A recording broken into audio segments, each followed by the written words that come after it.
მოგესალმებით. დღეს გესაუბრებით თუ რა გზები არსებობს თავისუფალი თანხების დასაბანდებლად.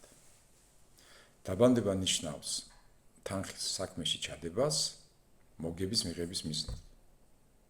პირველი, ბანკის ანაბარი. შენ თუ გაქვს 1000 ლარი და ჩადებ ბანკში წლიური 11%-ით, ერთი წლის ბოლოს შენი ნამატი იქნება 110 ლარი.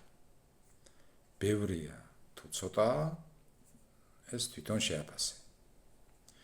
მეორე გზა, დაბანდება ფასიან ქაღალდებში, ვალუტებში. ეს ხდება საფონდო და სავალუტო ბირჟებზე. თუ ბირჟა იძლევა წელიწადში 20, 30 ან მეტი წლიურ პროცენტს, ეს ნიშნავს, რომ შენი ინვესტიცია არის წარმატებული. წარმატებული ინვესტიციისთვის არსებობს ორი გზა. პირველი, პროფესიონალის დონეზე დაეუფლო ინვესტირების საფუძველს. თუ ამ გზას ირჩევ, მოდიხარ ჩემთან. მეორე, კოპი ტრეიდინგი, იგივე ავტომატური ვაჭრობა. თუ ამ გზას ირჩევ, მაინც მოდიხარ ჩემთან.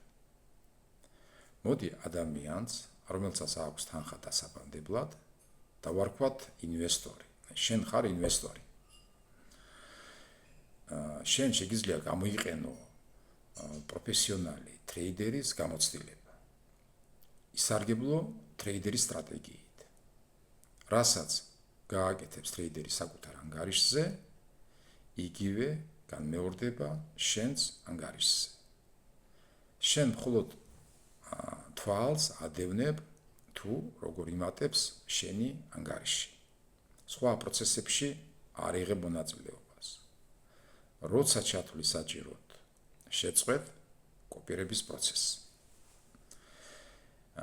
ინვესტორი არავის არ აძლევს თანხას. ის მხოლოდ მის ანგარიშზეა. სწორედ ეს არის კოპი ტრეიდინგი.